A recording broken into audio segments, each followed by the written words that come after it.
18 নম্বর question দেখো, anterior fontanelle also known as. Anterior fontanelle বা বাচ্চা যে দুটো ফন্টানেলি থাকে, অ্যান্টেরিয়র ফন্টানেলি এবং পোস্টেরিয়র ফন্টানেলি, এর মধ্যে অ্যান্টেরিয়র ফন্টানেলির অপর নাম কি? একে কি বলা হয়? একে আরো বলা হয় ব্রেগমা, BREGMA, ব্রেগমা। অ্যান্টেরিয়র ফন্টানেলির অপর নাম bregma. 19 number question, overriding of skull of baby during labour. লেবারের সময় যখন বাচ্চার যে হেডের স্কাল বা স্কাল বোন, এই দুটি স্কালের মধ্যে যদি একটি স্কাল আর একটি স্কালের উপরের দিকে উঠে যায়, একটা স্কাল আর একটা স্কালের উপরে যদি উঠে যায় সূচার বরাবর, তখন সেটাকে আমরা কি বলবো? তখন আমরা সেটাকে বলবো মোল্ডিং। মোল্ডিং, একটা স্কাল আর একটা স্কালের উপরে উঠে যায়, সেজন্য আমরা বলবো মোল্ডিং। 20 নম্বর কোশ্চেন, আইএফএ। আইএফএ পুরো নাম কি? আইএফএ এর পুরো নাম iron and folic acid. Iron and folic acid, যেটা মাকে 16 সপ্তাহের পর খেতে বলা হয় ডেলি। 21 নম্বর question, accessory lobe of placenta is called. Placenta যদি কোনো অ্যাসেসরি লোব থাকে বা প্লাসেন্টার সাথে আরো কোনো লোব যুক্ত থাকে, তখন সেটাকে আমরা কি বলবো? নর্মাল প্লাসেন্টা, ডিস্ক শেপেড এবং রাউন্ড। এই যে প্লাসেন্টা, এই প্লাসেন্টার সাথে যদি আরো কোনো এক্সট্রা লোব থাকে, এটা হচ্ছে এক্সট্রা লোব। যদি এরকম কোনো এক্সট্রা লোব থাকে, সেটাকে আমরা কি বলবো? সেটাকে আমরা বলবো succenturiate placenta. Placenta, SUCCENTURIATE, placenta, succenturiate placenta. এছাড়াও ব্যাটেলর প্লাসেন্টা, এরকম বিভিন্ন যে প্লাসেন্টা বা টাইপ রয়েছে সেগুলো দেখতে পারো। 22 নম্বর কোশ্চেন, ফটোথেরাপি কাদেরকে দেওয়া হয়? ফটোথেরাপি কিসের জন্য দেওয়া হয় বা কাদেরকে দেওয়া হয়? যদি নিউনেটাল জন্ডিস হয় বা বিলিরুবিনের মাত্রা যদি বেশি থাকে, তখন ফটোথেরাপি দেওয়া হয় বাচ্চাদেরকে। 23 number question, anti immunoglobin should be given within dash hour to RH negative mother. RH negative মাদারের যদি RH পজিটিভ বাচ্চা বা বেবি থাকে, তাহলে মাকে কতক্ষণের মধ্যে অ্যান্টি ইমিউনোগ্লোবিন প্রোভাইড করতে হবে বা দিতে হবে? অবশ্যই এটি দিতে হবে 72 ঘন্টার মধ্যে। যতটা তাড়াতাড়ি সম্ভব দিতে হবে, এবং অবশ্যই 72 ঘন্টার পর যেন না হয়, 72 ঘন্টার মধ্যে যেন দেওয়া হয়। এবার কিছু কমিউনিটির কোশ্চেন রয়েছে। কমিউনিটি কোশ্চেনের 1 নম্বর রয়েছে, basic resource to provide primary health care is dash material এবং time. Primary health care provide করার জন্য যে রিসোর্সগুলোর প্রয়োজন হয়, সেগুলির কী কী রয়েছে? এখানে দুটো নাম বলা হয়েছে, মেটেরিয়াল এবং টাইম। এর সাথে আর কোনটি খুবই ইম্পর্টেন্ট রিসোর্স হলো মানি বা টাকা। টাকা ছাড়া কিছুই হবে না, সেহেতু মানি, মেটেরিয়াল এবং টাইম, এগুলি কিন্তু প্রাইমারি হেলথ কেয়ারের জন্য খুবই ইম্পর্টেন্ট, ওগুলো থাকতেই হবে। 2 নম্বর কোশ্চেন, ম্যালিগন্যান্ট ম্যালেরিয়া কোন ম্যালেরিয়াকে বলা হয়? আমরা আগে দিনই বলেছিলাম ম্যালেরিয়ার বিভিন্ন টাইপ রয়েছে, যেমন plasmodium vivax, plasmodium falciparum, plasmodium ovale, plasmodium knowlesi. এই যে 4টে টাইপ বা 5টা টাইপের রয়েছে ম্যালেরিয়া, এর মধ্যে মোস্ট ম্যালিগন্যান্ট সেটি হলো প্লাজমোডিয়াম ফ্যালসিপেরাম। কারণ এক্ষেত্রে ম্যালেরিয়ার যে ভাইরাস, সেটি কিন্তু ব্রেন পর্যন্ত চলে যেতে পারে। ম্যালিগন্যান্ট অর্থাৎ কি বলবো, এক জায়গা থেকে অন্য জায়গায় ছড়িয়ে যেতে পারে, স্প্রেড করতে পারে।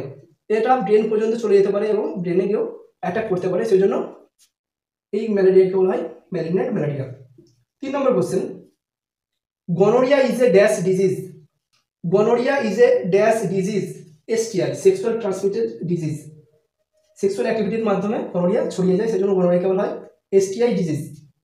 4 number question, highest cause of death during neonate period. Neonate পিরিয়ডের সময় মৃত্যুর অন্যতম কারণ কি?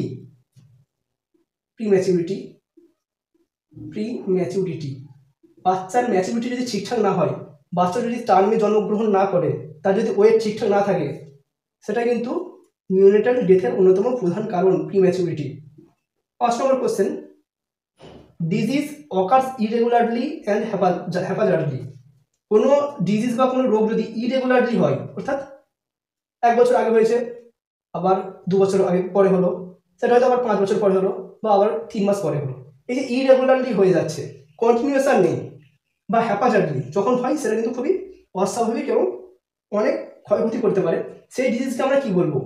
সেই ডিজিজকে আমরা বলবো স্পোরাডিক স্পোরাডিক, অর্থাৎ ইরেগুলারিটি যদি হয় সেটাকে আমরা বলবো স্পোরাডিক। আগে যেটা আমরা বলেছিলাম এন্ডেমিক, এন্ডেমিক কোনটাকে বলবো, কোনো জায়গাতে ওই ডিজিজটা নর্মালি হয়ে থাকে কিন্তু লিমিটেশনের মধ্যে, সেটা হচ্ছে এন্ডেমিক। এপিডেমিক যখন ওই লিমিটেশন ক্রস করে অনেকজনের মধ্যে হঠাৎ করে হয়ে গেল, আউটব্রেক হতে পারে, তখন সেটাকে আমরা বলবো এপিডেমিক। আর প্যান্ডেমিক যখন তার জিওগ্রাফিক্যাল এরিয়াকে ক্রস করছে, এক দেশ থেকে অন্য জায়গায় চলে যাচ্ছে, সেটাকে আমরা বলবো প্যান্ডেমিক। 6 নম্বর question, scientifical study of population is called. Population সম্পর্কে যে বিজ্ঞানসম্মত স্টাডি বা ওটাকে নিয়ে যে আলোচনা বা রিসার্চ করা, সেটাকে আমরা কি বলবো, ডেমোগ্রাফি। Demography, demography. 7 নম্বর question, storage and transport of vaccine at low temperature is called. কোনো ভ্যাকসিনকে কম টেম্পারেচার মানে এ নয় তার যে রিকমেন্ডেশন তার কম নয়, তার যে রিকমেন্ডেড টেম্পারেচার সেই টেম্পারেচারে স্টোর করা এবং ট্রান্সপোর্ট করা, এক জায়গা থেকে অন্য জায়গায় নিয়ে যাওয়া, এই যে প্রসেস, এই প্রসেসটাকে কি বলা হয়, একে বলা হয় কোল্ড চেন। কোল্ড চেন, অনেকে নামটা শুনে থাকবে কোল্ড চেন। এর আবার বিভিন্ন ভাগ রয়েছে বা বিভিন্ন কোল্ড বক্স, আইলার, এরকম বিভিন্ন ভাগ রয়েছে, এগুলোকে অবশ্যই একটু পড়ে নেওয়ার চেষ্টা করবে। 8 number question, first dose of vitamin A oil. Vitamin A অয়েলের যে ফার্স্ট ডোজ সেটি কখন দেওয়া হয়? At the age of 9 month. বাচ্চার বয়স যখন 9 মাস হবে তখন ভিটামিন এ অয়েলের ফার্স্ট ডোজ দেওয়া হয় এবং তখন দেওয়া হয় 1 lakh international unit. 1 lakh international unit vitamin A oil, vitamin A oil 1 lakh IU বা ইন্টারন্যাশনাল ইউনিট, আইইউ বা ইন্টারন্যাশনাল ইউনিট অ্যাট 9 মান্থ, এবং তারপর থেকে প্রতি 6 মাস অন্তর অন্তর দেওয়া হয় 2 লাখ ইউনিট করে। প্রথম 9 মাসে যেটা দেওয়া হয় সেটি 1 লাখ, এবং তারপরে 9 মাস থেকে 6 মাস ছাড়া ছাড়া দেওয়া হয় 5 বছর পর্যন্ত 2 লাখ ইউনিট করে। 9 number question, chief advisor of health at central level. Central লেভেলে হেলথ সম্পর্কে যিনি চিফ অ্যাডভাইসার রয়েছেন তাকে বলা হয় director general of health service. Director general of health service, এটা সেন্ট্রাল লেভেলে বলা হয়। আর যদি স্টেট লেভেল বলা হতো chief advisor of health at state level, তখন হতো director of health service. 10 number question, NRHM এবং এনইউএইচএম এর পুরো নাম কি? এনআরএইচএম এর পুরো নাম ন্যাশনাল রুরাল হেলথ মিশন এবং NUHM national urban health mission, এগুলি মনে রাখবে। CDPO, child development project officer, ICDS যেগুলো রয়েছে, আইসিডিএসগুলো সবই কিন্তু সিডিপিওর আন্ডারে। 12 নম্বর কোশ্চেন, ফ্যাক্টরি অ্যাক্ট এস্টাবলিশড বা লঞ্চড। ফ্যাক্টরি অ্যাক্ট কবে লঞ্চ হয়েছিল? ফ্যাক্টরি অ্যাক্ট লঞ্চ হয়েছিল 1948 সালে। 1948 সালে আরও লঞ্চ হয়েছিল যেমন ইএসআই অ্যাক্ট, ইএসআই হসপিটাল অনেকে নাম শুনেছ, সেরকমই ইএসআই অ্যাক্ট, ফ্যাক্টরি অ্যাক্ট, এগুলো 1948 সালে লঞ্চ হয়েছিল। 13 number question, PHC provide service to dash population. PHC বা প্রাইমারি হেলথ সেন্টার কত পপুলেশনকে সার্ভিস প্রোভাইড করে? সঠিক অ্যান্সার হবে 20,000 থেকে 30,000। পিএইচসি 20 থেকে 30,000, সাব সেন্টার